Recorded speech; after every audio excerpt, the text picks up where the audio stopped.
नमस्कार सभी को टॉपर्स टेस्ट के इस YouTube चैनल पर आप सभी का हार्दिक स्वागत है। साथियों, पशु परिचर के जो सिलेबस में हमारे टॉपिक दिया हुआ है उसमें हम विज्ञान को आपके यहाँ पर कंप्लीट कर रहे हैं। इस चैनल पर आपकी लगातार जो है आपको क्लासेस आ रही हैं। हम जो है पिछली क्लास तक पढ़ चुके थे धातु, अधातु और उपधातु। पिछली क्लास में जो हमने पढ़ा था वो टॉपिक था हमारा धातु, अधातु, उपधातु। टॉपिक तो हमारा तत्व यौगिक और मिश्रण चल रहा है, उसके अंतर्गत तत्वों के अंतर्गत ही हमने पढ़ा था वो धातु, अधातु और उपधातु।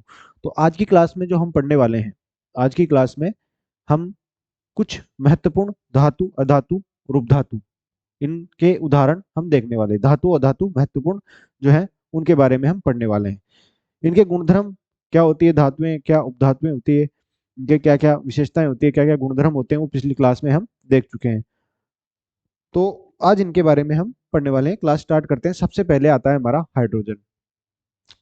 हाइड्रोजन जो है, हाइड्रोजन की खोज सबसे पहले आपको याद होनी, क्योंकि ये एक इंपॉर्टेंट तत्व है। इसका इसलिए हो जाता है क्योंकि ये सबसे पहले नंबर पर, आवर्त सारणी में सबसे पहले नंबर पर आता है। और दूसरी बात ये कि ब्रह्मांड में, संपूर्ण यूनिवर्स में सबसे ज्यादा पाए जाने वाला तत्व है। ब्रह्मांड की बात कर रहा हूँ, आगे पृथ्वी पर सबसे ज्यादा पाए जाने वाला तत्व है, वायुमंडल में सबसे ज्यादा पाए जाने वाला तत्व है, भूपर्पटी में सबसे ज्यादा पाए जाने वाला तत्व है। इस प्रकार से कई आपके फैक्ट आएंगे, तो आपको ये ध्यान देना है। सबसे पहले खोज की बात करें, हेनरी कैवेंडिश ने इसकी खोज की थी 1766 में। सन इंपॉर्टेंट नहीं है, नाम इंपॉर्टेंट है। हेनरी कैवेंडिश ने। इसका परमाणु क्रमांक जो होता है एक होता है। आवर्त सारणी में पहले नंबर पर आता है, द्रव्यमान 1.008 एएमयू होता है। एएमयू इसकी इकाई होती है। आवर्त सारणी का प्रथम तत्व है, आवर्त सारणी का प्रथम तत्व है, सबसे सरलतम और ब्रह्मांड में सर्वाधिक पाए जाने वाला, काफी इंपॉर्टेंट है। ब्रह्मांड में सर्वाधिक पाए जाने वाला जो है तत्व है, संपूर्ण यूनिवर्स की बात कर रहे हैं हम। पाए जाने वाला तत्व है, न्यूट्रॉन रहित तत्व है। न्यूट्रॉन रहित तत्व क्यों है? क्योंकि इसमें एक इलेक्ट्रॉन होता है, और इसको 1H1 कहते हैं क्योंकि एक इलेक्ट्रॉन होता है, एक प्रोटॉन होता है, न्यूट्रॉन इसमें नहीं होता है। तो न्यूट्रॉन रहित तत्व है। भविष्य का ईंधन भी कहा जाता है, क्योंकि ईंधन के क्षेत्र में इसका जो है उपयोग, इसका उपयोग खोजा जा रहा है। काफी हद तक ये भविष्य में उपयोगी होगा, इसलिए इसको भविष्य का ईंधन कहा जाता है। इसे आवारा तत्व कहा जाता है, क्योंकि इसका स्थान आवर्त सारणी में स्थायी नहीं है। आवर्त सारणी में इसका स्थान इसको पहले नंबर पर हम मानते हैं, लेकिन आवर्त सारणी में इसका स्थान जो है निश्चित नहीं है। प्रकृति में सबसे हल्का तत्व है, प्रकृति में सबसे हल्का तत्व है हाइड्रोजन, सबसे हल्का तत्व है।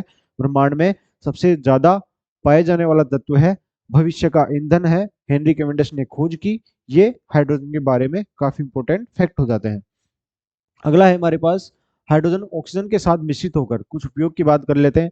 ऑक्सीजन के साथ जब इसको मिश्रित किया जाता है तो एक विस्फोटक उत्पन्न होता है, इसलिए इसको अंतरिक्ष में रॉकेटों के ईंधन के रूप में उपयोग में लाया जाता है। हाइड्रोजन को ऑक्सीजन के साथ यूज करके इसका उपयोग जो है रॉकेट ईंधन में किया जाता है।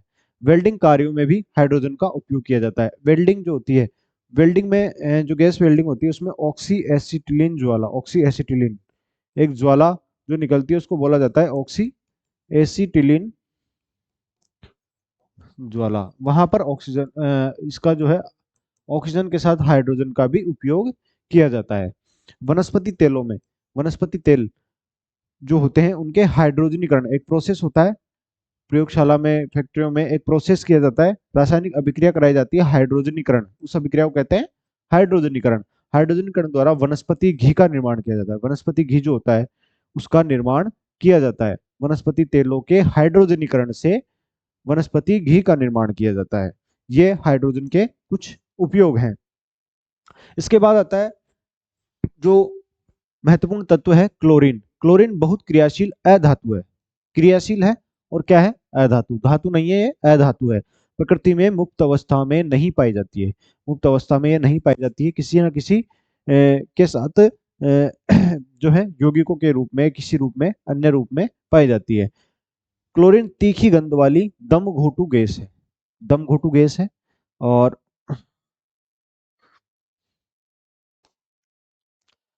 क्लोरीन अत्यधिक जहरीली गैस है। जहरीली गैस होती है, दम घोटू गैस होती है। थोड़ी सी मात्रा इसकी सांस के द्वारा अंदर चली जाए तो सिर दर्द होता है, और अधिक मात्रा अंदर जाने पर यह मृत्यु का कारण भी बन सकती है। कुल मिलाकर ये जहरीली गैस होती है, क्लोरीन जहरीली गैस होती है। अगला जो है हमारे पास उपयोग आते हैं इसके, इंपॉर्टेंट है ये। विरंजक चूर्ण बनाने में और क्लोरोफॉर्म बनाने में इसका उपयोग किया जाता है। क्लोरोफॉर्म जो एक बेहोशी की, जिसको क्लोरोफॉर्म वो पदार्थ होता है, रासायनिक पदार्थ, जिसको सूंघने पर बेहोशी हो जाती है मतलब, तो वही है कि जहरीली होती है, तो इसका उपयोग किया जाता है क्लोरोफॉर्म बनाने में। कॉटन पेपर रेयन के विरंजक के रूप में जल को निर्जम जीवाणु रहित करने में किया जाता है। सोने और प्लेटिनम के निष्कर्षण में इसका उपयोग किया जाता है। विषैली गैस बनाने में, जैसे फास्जिन गैस, मस्टर्ड गैस, अश्रु गैस, ये कुछ गैसें हैं जिन विषैली गैसें हैं। अश्रु गैस आप जानते होंगे, अश्रु गैस के गोले का अश्रु गैस का प्रयोग किया जाता है पुलिस द्वारा भीड़ को या कहीं कहीं दंगों को वहां से उनसे निपटने के लिए अश्रु गैस के गोले चलाए जाते हैं, वो अश्रु गैस होती है। तो इनको बनाने में कुल मिलाकर विषैली गैसें हैं, विषैली प्रकृति की क्लोरीन होती है, तो इस क्लोरीन का उपयोग विषैली गैसें बनाने में किया जाता है। विषैली गैसें मतलब इसके क्लोरीन का जो अत्यधिक विषैला प्रभाव है उसको कम कर दिया जाता है, थोड़ी कम विषैली बनाई जाती है ताकि किसी की मृत्यु का कारण ना बने। तो ये हमने जो है हाइड्रोजन और क्लोरीन के बारे में पढ़ा, इसके उपयोग देखे, और हाइड्रोजन तो काफी इंपॉर्टेंट हो जाता है। तो अब आगे जो हम पढ़ने वाले हैं, जो सारे जो हम तत्वों की बात करने वाले हैं, धातु हो अधातु हो, तो काफी इंपॉर्टेंट वो होने वाले हैं हमारे लिए। तो आज की क्लास में हम इतना ही करेंगे। अगली क्लास में कुछ और धातु और अधातुओं के गुणधर्म, उनके उपयोगों के बारे में बात करेंगे।